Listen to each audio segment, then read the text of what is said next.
नमस्कार, आज आपण आहोत इचलकरंजीमध्ये. इचलकरंजीतले हे साईट नंबर 102 आहे, प्रभाग क्रमांक 7. प्रभाग क्रमांक 7मध्ये सध्या प्रचार यात्रा चालू आहे.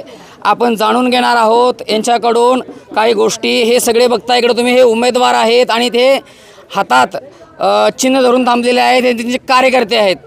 सर, तुम्ही या भागात आता फिरताय, तुमचं स्वागत काही लोकांनी आरती ओवाळून केलेलं आहे. तुम्हाला कसं वाटतं सर? ही जनता सदैव आमच्या पाठीशी आहे. इथून पुढच्याही काळामध्ये आमच्या ह्या सर्वसामान्य कार्यकर्त्यांच्या जी उमेदवारी आहे त्या उमेदवारीवर त्यांचा विश्वास आहे. या परिसरातले जे काही विकास कामं असतील, जे करण्याचं काम गेल्या अनेक वर्षापासून लोकप्रतिनिधी म्हणून आम्ही केलेलं आहे, इथून पुढच्या काळातसुद्धा एक व्हिजन ठेवून भारतीय जनता पार्टीच्या वतीनं आणि आमदार राहुलजी आवाडे यांच्या नेतृत्वाखाली माजी आमदार प्रकाश अण्णा आवाडे साहेब, माजी आमदार सुरेशरावजी हाळुंकर साहेब यांच्या नेतृत्वाखाली इचलकरंजी शहर आणि परिसराचा विकास हा सातत्यानं सुरू असताना एकीकडे महानगरपालिका निवडणुकीमध्ये आमची सर्वसामान्याची जी उमेदवारी आहे, ही उमेदवार मी जाहीरपणानं सांगतो की ह्या प्रभागामध्ये जे समोरचे उमेदवार आहेत ते नेत्यांच्या विरोधातली ही कार्यकर्त्याची लढाई आहे. एकंदरीत कार्यकर्त्याची लढाई तुम्हाला असं म्हणायचं आहे. या भागात विकास तुम्ही केला असं तुम्हाला म्हणायचं आहे. हो, पण काही नागरिक तुमच्यावर नाराज आहेत. काही इथले गटरींचे जे पाणी असेल त्याचा प्रॉब्लेम सॉल्व्ह झालेला नाही आहे. आरोग्याचे काही विषय आहेत, त्याच्याकडे तुम्ही कसं बघता सर? गेल्या 10 वर्षापासून इचलकरंजी नगरपालिकेची निवडणूक मुळात झाली नव्हती आणि गेल्या 5 वर्षापासून प्रशासन असल्यामुळं लोकांनासुद्धा काही ठिकाणी ह्या 5 वर्षामध्ये ज्या काय समस्या किंवा अडचणी आहेत, एक माजी लोकप्रतिनिधी म्हणून त्या ठिकाणी सोडण्याचा मी प्रामाणिकपणाने प्रयत्न केलेला आहे.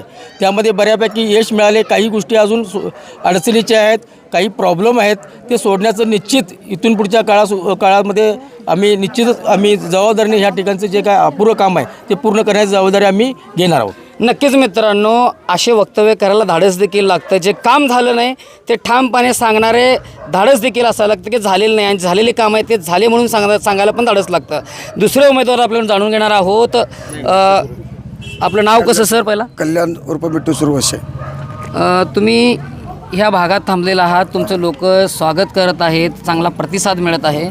तुम्ही याच्याकडे कसं बघताय सर? माझं सामाजिक कार्य, माझे कार्यकर्ते म्हणजे पहिल्यापासून माझं काम आहे सामान्य कार्य करणं. या लोकांच्या गाठीबिटी मी कोरोना काळातील बाबतीत भरपूर मी असं लोकांची मदत इतरी केलेली आहे. मी पण सामाजिक कार्यकर्ता आहे. मला आवडीने आणि मानेसाहेबांनी माझ्यावर प्रेम ठेवलं आणि मला उमेदवारी दिली. तिथून आतापर्यंत मी 102ला परत आसरनगर असू दे, पण सगळ्या परिसरामध्ये मी कंटिन्यू कामं किरकोळ म्हणजे सामाजिक कार्यकर्त्याचं काम चालू आहे माझं अगदीपर्यंत. आणि इथून पुढे गटरीचे पण काम आहेत.